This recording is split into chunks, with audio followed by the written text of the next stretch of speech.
Starting with the great name of Allah, who is the most merciful and almighty. Assalamu alaikum, dear students. I hope you all are healthy, happy, and ready for another interesting physics lesson. In today's class, we are going to solve numericals related to the series and parallel combination of capacitors, one of the most important topics in electrostatics.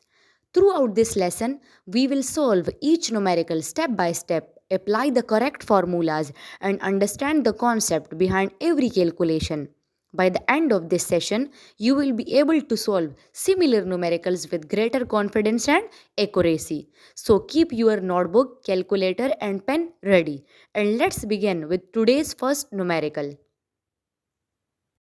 The first numerical is three capacitors of capacitance 1 microfarad, 2 microfarad, and 3 microfarad are connected in series to a 110 volt battery. Calculate the equivalent capacitance and voltage across each capacitor. Dear students, let's understand the question. Here we have three capacitors having capacitance of 1 microfarad, 2 microfarad and 3 microfarad. They are connected in series with a 110 volt battery. We have to calculate two things, the equivalent capacitance and the voltage across each capacitor. So first of all, let's write the given data. Given data में हम C1 लिखेंगे जो कि 1 microfarad है, C2 2 microfarad है, C3 3 microfarad है और ये तीनों कैपेसिटर कनेक्ट है 110 वोल्ट बैटरी के साथ. And in the required data, we need to find equivalent capacitance and voltage across each capacitor. Solution की तरफ आते हैं. In step 1, we have to calculate the equivalent capacitance.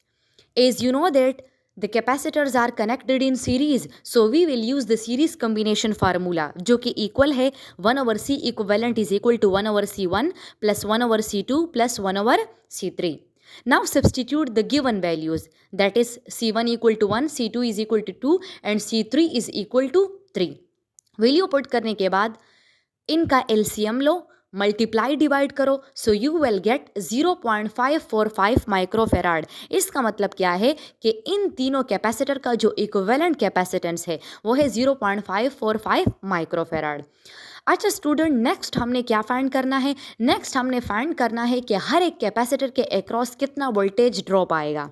So voltage drop find करने के लिए हमारे पास दो चीज़ों का होना ज़रूरी है, एक कैपेसिटेंस और दूसरा चार्ज. कैपेसिटेंस की वैल्यू ऑलरेडी हमें गिवन है. We have to find the charge. So in step 2, we have to find the charge on each capacitor. In series combination, charge on each capacitor is same. So we will use the formula that is Q is equal to CV.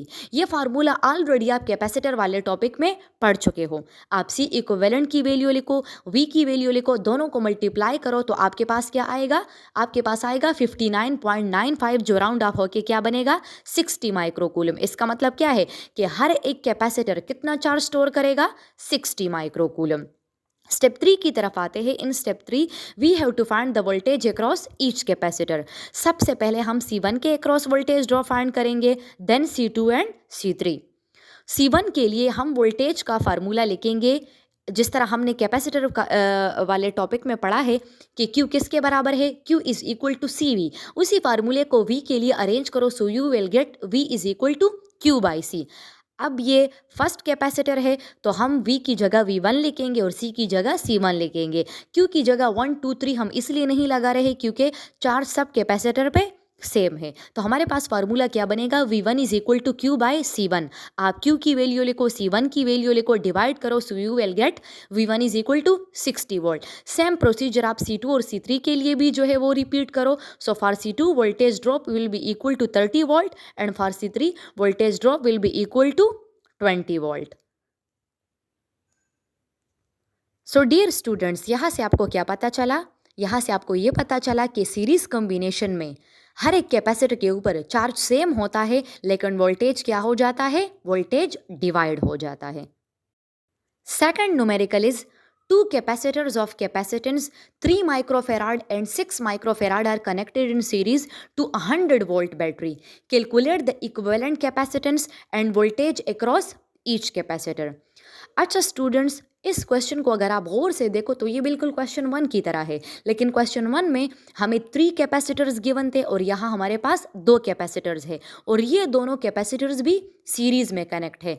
C1 की जो value है वो हमारे पास है 3 microfarad. So in given data we will write C1 that is equal to 3 microfarad, C2 is equal to 6 microfarad and voltage is equal to 100 volt. And in required data we have to find the equivalent capacitance and voltage across 3 microfarad capacitor and voltage across 6 microfarad capacitor. Dear student, solution की तरफ आते हैं। Same वही procedure repeat करेंगे। Step 1 में हम equivalent capacitance find करेंगे, step 2 में हम हर एक कैपेसिटर के ऊपर चार्ज फाइंड करेंगे एंड इन स्टेप 3 यानी जो फाइनल स्टेप होगा उसमें हम फाइंड करेंगे कि हर एक कैपेसिटर के अक्रॉस कितना वोल्टेज ड्रॉप आएगा। So for equivalent capacitance we will write the formula that is 1 over C equivalent is equal to 1 over C1 plus 1 over C2. C1 की वैल्यू लगाओ, C2 की वैल्यू लगाओ, दोनों का LCM low, so you will get 2 microfarad. इसका मतलब क्या है कि इन दोनों कैपेसिटर का जो इक्विवेलेंट कैपेसिटर है वो 2 माइक्रोफेराड है। स्टेप 2 में हम इन दोनों कैपेसिटर के ऊपर चार्ज फाइंड करेंगे। तो चार्ज फाइंड करने के लिए हम फार्मूला यूज़ करेंगे that is Q is equal to CV। C की वैल्यू आपको गिवन है जो कि 2 माइक्रोफेराड है, अभी आपने फाइंड की, और जो वोल्टेज आपके पास है वो है 100 वोल्ट। इनको मल्टीप्लाई करोगे सो you will gate 200 micro coulomb. Now coming towards step 3. In step 3, we have to find the voltage across capacitor 1. So for capacitor 1, we will write the formula that is V1 is equal to Q by C1. Q की value आपको given है जो कि 200 है, C1 की value आपको given है जो कि 3 है। आप 200 को 3 पे डिवाइड करो तो आपके पास आएगा V1 is equal to 66.7 volt, और यही फार्मूला रिपीट करो C2 के लिए। So for C2 you will get the voltage across C2 that is 33.3 volt. Now let's solve our next numerical. Dear students, if you remember, in our previous numerical, the capacitors were connected in a series combination. In that case, we used the series combination formula to calculate the equivalent capacitance, and we also learned that the charge remains the same on every capacitor while the voltage is divided among them. However, in this numerical, the situation is different. Here the capacitors are connected in a parallel combination. This means we will use the parallel combination formula. In a parallel combination, the voltage remains same across every capacitor, while the charge stored on each capacitor depends on its capacitance. So let's read the question carefully. Two capacitors of capacitance 2 picofarad and 3 picofarad are connected in parallel to a 9 volt battery. Calculate the equivalent capacitance and the charge on each capacitor. Now let's understand the question. Here we have two capacitors having capacitance of 2 picofarad and 3 picofarad. They are connected in parallel with a 9 volt battery. We have to calculate two things. Number 1, the equivalent capacitance, and number 2, the charge on each capacitor. So let's start with the given data. In given data, we have to write C1 that is 2 picofarad, C2 is equal to 3 picofarad and voltage is equal to 9 volt. और required data में हमें equivalent capacitance और हर एक capacitor ने कितना charge store किया है ये हमने फाइंड करना है। It means in required data we have to find the equivalent capacitance and the charge on each capacitor. Solution की तरफ आते हैं। In step 1 we have to calculate the equivalent capacitance. Since the capacitors are connected in parallel, so we will use the parallel combination formula that is C equivalent is equal to C1 plus C2. Now substitute the value. C1 is 2 picofarad and C2 is 3 picofarad. इन दोनों को हम plus करेंगे so you will get 5 picofarad. Therefore the equivalent capacitance is 5 picofarad. In step 2 we have to find the charge on each capacitor. In parallel combination, the voltage across each capacitor is the same as the battery voltage. It means that the voltage across each capacitor is also 9 volt. Now to find the charge on each capacitor, we will use the formula that is Q is equal to CV. For 2 picofarad capacitor, the formula will be Q1 is equal to C1V.